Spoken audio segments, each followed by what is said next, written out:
Good evening friends, welcome back to Shrabani's diary. আশা করি তোমরা সবাই ভালো আছো, সুস্থ আছো। তো আজকে অনেক দিন পর ব্লগ শুরু করছি বাড়ি থেকে। আজকে শিবরাত্রি। আর আজকে সকাল থেকে একটু দোকানটা অফই দিয়েছিলাম। সকালবেলা আর তোমাদের সামনে আসিনি, একটু রেস্ট নিচ্ছিলাম, কারণ ছুটি তো পাই না। আজকে অনেকদিন পর বাড়িতে আছি বলে একটু ঘুমিয়েই কাটিয়েছি। বাড়িতে সেরকম ঘরের যা কাজ সেটা তো করতেই হবে, সেটা করেছি। আর যেহেতু অল্প অল্প কাজ করেছি, একটু বেশি রেস্ট নিয়েছি। তো চলো, এখন আমি পুজো করব, সেটা তোমাদের সাথে আজকে শেয়ার করব।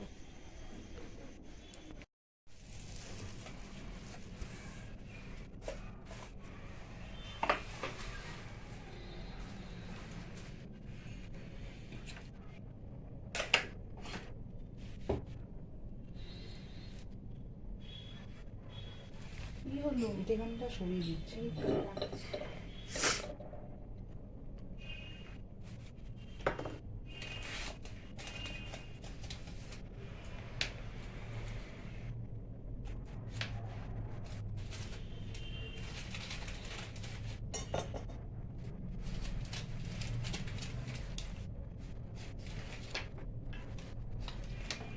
প্রথমে কি ঢালতে হয় ঠাকুরের মাথায়, জল না দুধ? প্রথমে দুধ, তারপর দই, তারপর ঘি, তারপর মধু। আর প্রত্যেকবারের পর একবার করে জল, মাঝখানে করে। প্রথমে দুধ, তারপরে জল, তারপর তারপরে দই, দই, তারপর তারপর আবার জল, জল, তারপরে মধু, না ঘি, ঘি, তারপর আবার জল, তারপর মধু, তারপর জল। আর তারপর আতপ চাল। আতপ চাল আছে? হ্যাঁ কোথায় আতপ চাল তো আনা হয়নি, এনেছো? আছে, আছে বাড়িতে আছে। ঠাকুরের আতপ চাল আছে আলাদা। ওটাই বার করলে? ঠাকুরের আতপ চাল তো ঘরেই থাকে। আতপ চাল কি আনার দরকার হয়? তো ঠাকুরের জন্য ঠাকুরের আলাদা আতপ চাল প্রতিবার রাখা পুজো আছে তো, হচ্ছে হ্যাঁ। ঘরে, লক্ষ্মী পুজো হচ্ছে, গণেশ পুজো হচ্ছে, সরস্বতী, আতপ চাল তো থাকে। আমি তো জানি না।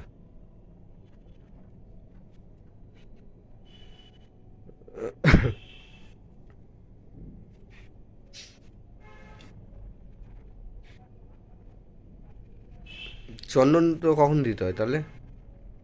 চন্দন প্রথমে দিয়েও জল ঢালতে পারো, আবার সব হয়ে যাওয়ার পর শেষে একটা ফোঁটা দিয়ে বসাতে পারো।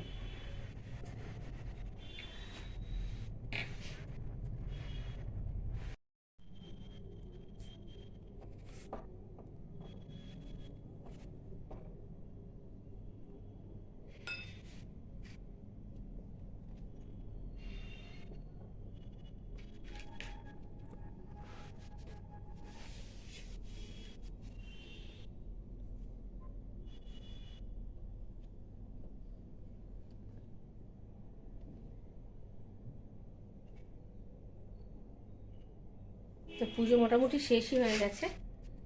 পুজোর সময় ভিডিও করতে পারিনি।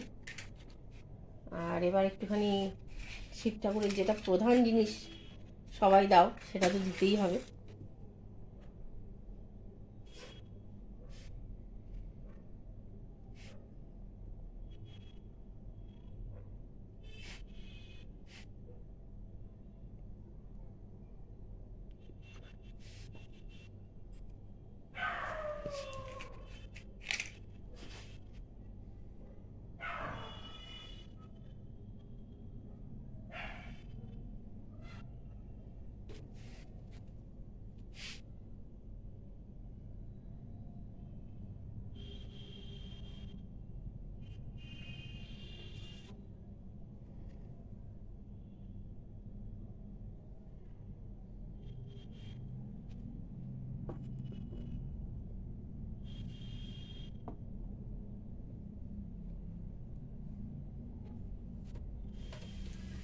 আমার শিব ঠাকুরকে যদিও দেখাই যাচ্ছে না, পুরো ঢেকে গেছে। এখানে তিনখানা শিব ঠাকুর, একটা শিবলিঙ্গ আর দুটো ছোটো ছোটো শিব ঠাকুর, পুরো ফুলে ঢেকে গেছে। তো আজকে এরমই রাখবো, কিছু সরাবো না, এরমই থাকবে।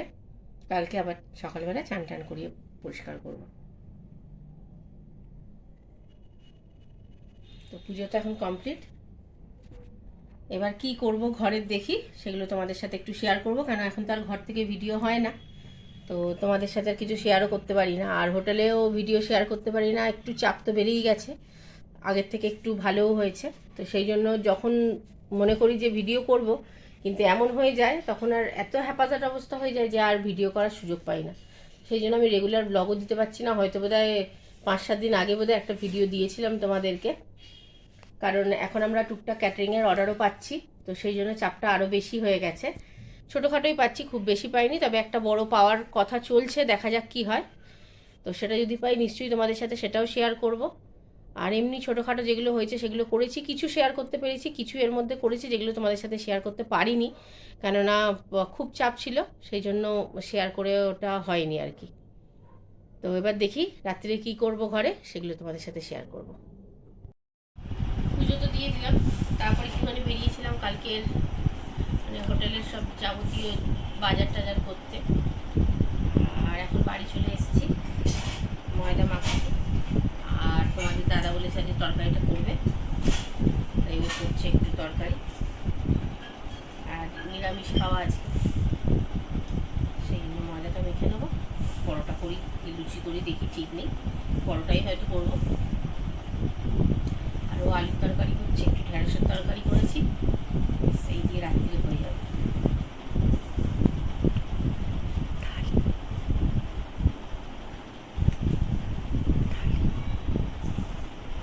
পরোটা করি, তারপর আবার তোমাদের সাথে কথা বলছি।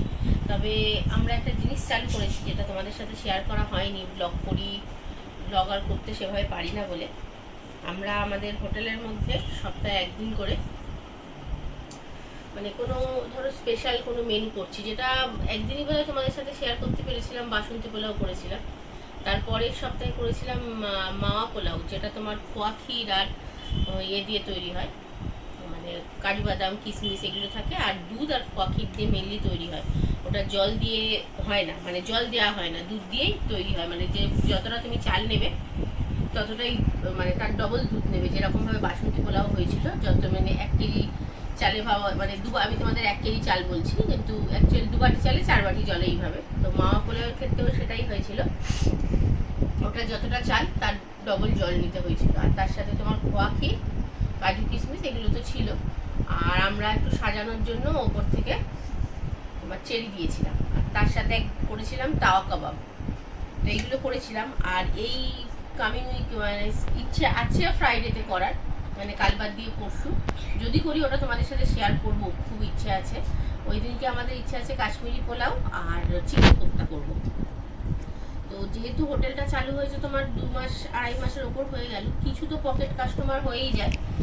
সেই সব পকেট কাস্টমারদের মানে আমরা বলে দিই, তারা তো নেয়, তা বাদেও কিছু লোক, যেমন ধরো মানে খুব বেশি যে করি তা নয়, মোটামুটি 3-4 কেজি মতো করি, যেটা কেটে যায়।